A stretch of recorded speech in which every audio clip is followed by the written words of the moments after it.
Hello traders, I am from trading ज्ञान। मैं आप सभी का स्वागत करता हूं अपने यूट्यूब चैनल पे। आज की वीडियो में हम जानेंगे कि शेयर मार्केट क्या होता है और यह किस तरह से काम करता है। दोस्तों, ये हमारा बेसिक ऑफ इन्वेस्टमेंट का तीसरा वीडियो है। इससे पहले हमने इन्वेस्टमेंट क्या होता है और इंडिया में इन्वेस्टमेंट करने के कौन कौन से माध्यम उपलब्ध हैं पर वीडियो बनाया है। अगर आपने अभी तक नहीं देखा है तो आई बटन पे क्लिक कर देख सकते हैं।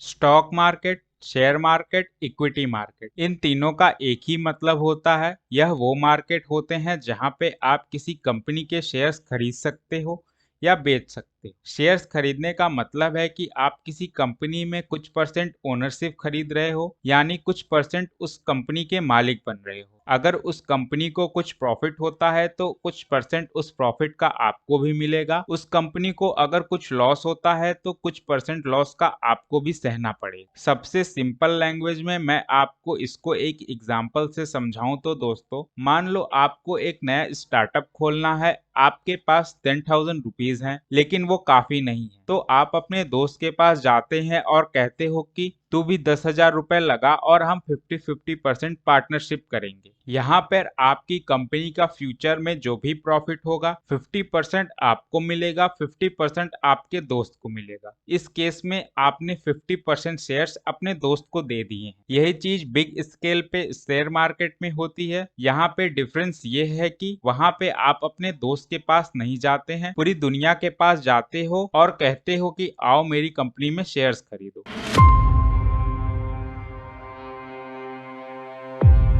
अगर हम बात करें शेयर मार्केट की हिस्ट्री के बारे में तो 1602 तक कंपनीज अपना बिजनेस चलाने के लिए और उसे बढ़ाने के लिए दो तरह के कैपिटल्स के इस्तेमाल कर रही थी। पहला था जो कंपनी के ओनर्स हैं उनसे पैसा लेकर कंपनी को चलाना बढ़ाना, साथ ही कंपनी को जो प्रॉफिट हो रहा है उससे ही कंपनी का बिजनेस बढ़ाना। दूसरा था लोन यानी कर्ज लेना। तब के लीडिंग इंस्टीट्यूशंस, किंग्स और बाकी के कुछ इंस्टीट्यूशन से उधार लेना और अपने बिजनेस को चलाना और आगे बढ़ा। लेकिन 1602 में डच ईस्ट इंडिया कंपनी एक कॉन्सेप्ट लेकर आई और इस कॉन्सेप्ट ने उन्होंने लोगों से उनका पैसा लिया और उनको अपने शेयर्स दिए, यानी कि कंपनी में भागीदारी दी। डच ईस्ट इंडिया कंपनी का यह कॉन्सेप्ट काफी पॉपुलर हुआ। बाकी कंपनीज भी इन कॉन्सेप्ट्स को फॉलो करने लगी। वो भी पब्लिक से पैसा लेने लगी और उन पैसों से अपना बिजनेस बढ़ाने लगी और बदले में लोगों को अपने कंपनी में भागीदारी देने लगी। इन सब चीजों के चलते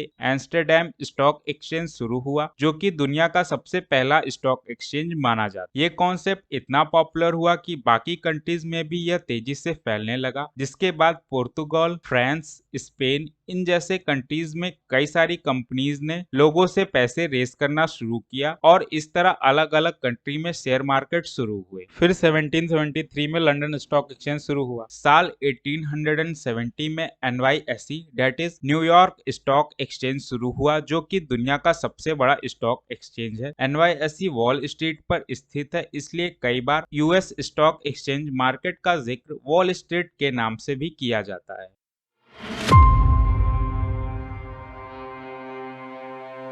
वहीं अगर हम बात करें इंडियन स्टॉक मार्केट की हिस्ट्री के बारे में तो इंडियन स्टॉक एक्सचेंज सबसे पहले 1875 में इंडिया में बॉम्बे स्टॉक एक्सचेंज BSE की स्थापना हुई, जो कि एशिया का पहला स्टॉक एक्सचेंज। BSE से पहले मुंबई टाउन हॉल के बाहर बरगद के पेड़ के नीचे शेयर्स खरीदे और बेचे जाते। BSE के बाद कई अन्य स्टॉक एक्सचेंज शुरू हुए, जैसे कि 1894 में अहमदाबाद स्टॉक एक्सचेंज शुरू हुआ। उसके बाद 1908 में कैलकाटा स्टॉक एक्सचेंज शुरू हुआ। 1982 में यूपी स्टॉक एक्सचेंज UPSC शुरू हुआ, जो कि कानपुर में स्थित था। 1986 में मगध स्टॉक एक्सचेंज शुरू हुआ। इसके बाद आया 1992 का स्कैम। 1992 तक BSE भारत का सबसे बड़ा स्टॉक एक्सचेंज था, लेकिन 1992 के घोटाले के बाद भारत सरकार को महसूस हुआ कि भारत में एक और पावरफुल स्टॉक एक्सचेंज की आवश्यकता है। इस तरह 1992 में नेशनल स्टॉक एक्सचेंज एनएसई की शुरुआत हुई और 1994 तक एनएसई पर ट्रेडिंग शुरू हुई। आज एनएसई इंडिया का सबसे बड़ा स्टॉक एक्सचेंज है। ये दोनों स्टॉक एक्सचेंज मुंबई में स्थित हैं। बीएसई दलाल स्ट्रीट पर स्थित है, जबकि NSE Bandra Kurla complex BKC में स्थित है। बीएसई ने एनएसई को फॉलो करते हुए इलेक्ट्रॉनिक ट्रेडिंग शुरू की। फिर 1996 में डीमैट अकाउंट आया, जिसमें ऑनलाइन तरीके से शेयर्स स्टोर होने लगे। डीमैट अकाउंट आने से पहले फिजिकल फॉर्मेट में स्टॉक्स का लेन देन होता था, तो उस टाइम लोगों को स्टॉक खरीदने या बेचने के लिए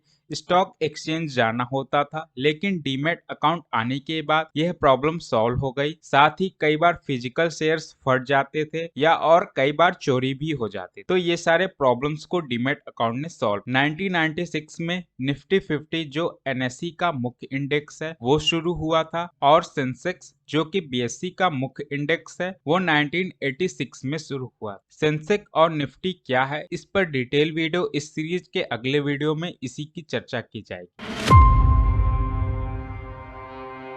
आज के शेयर मार्केट की स्थिति कुछ इस प्रकार है। आज बीएसई को दुनिया के 11वें सबसे बड़े स्टॉक एक्सचेंज के रूप में माना जाता है। इसका मार्केट कैपिटलाइजेशन लगभग 1.7 ट्रिलियन डॉलर होने की संभावना है। साथ ही एनएसई का मार्केट कैपिटलाइजेशन 1.65 ट्रिलियन से अधिक होने का अनुमान है। बीएसई पर लगभग 5000 और एनएसई पर लगभग 1500 कंपनियां लिस्टेड हैं। शेयर ट्रेडिंग वॉल्यूम के संदर्भ में अभी भी दोनों एक्सचेंज समानता पर हैं। आजकल लोग अपने घर पर आराम से बैठकर ऑनलाइन ट्रेडिंग का संचालन करने में सक्षम। साथ ही ट्रेडर्स को जीरो ब्रोकरेज डीमैट और लाइव अपडेट जैसी सुविधाएं इंटरनेट के मदद से उपलब्ध है।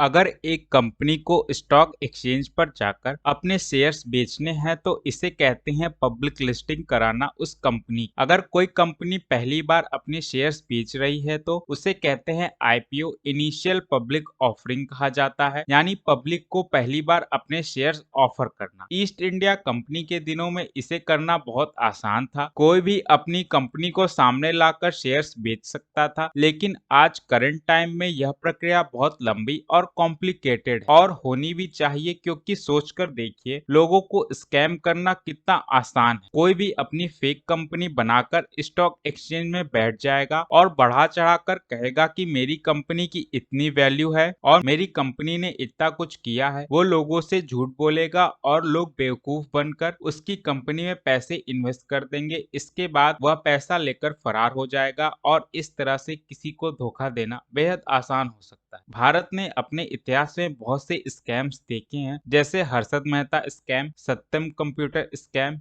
ये सभी एक चीजें थी, लोगों को बेवकूफ बनाकर स्टॉक एक्सचेंज में लिस्टिंग कराई और लोगों से पैसे लिए और भाग गए। जैसे जैसे ये स्कैम्स हुए, स्टॉक एक्सचेंजों को एहसास हुआ कि हमें अपने प्रोसेस को और स्ट्रॉन्ग बनाना होगा, स्कैम प्रूफ बनाना होगा। इसके लिए रेगुलेशंस और स्ट्रॉन्ग बनाए गए, रूल्स को और स्ट्रॉन्ग बनाते गए, जिसकी वजह से आज काफी कॉम्प्लिकेटेड रूल्स।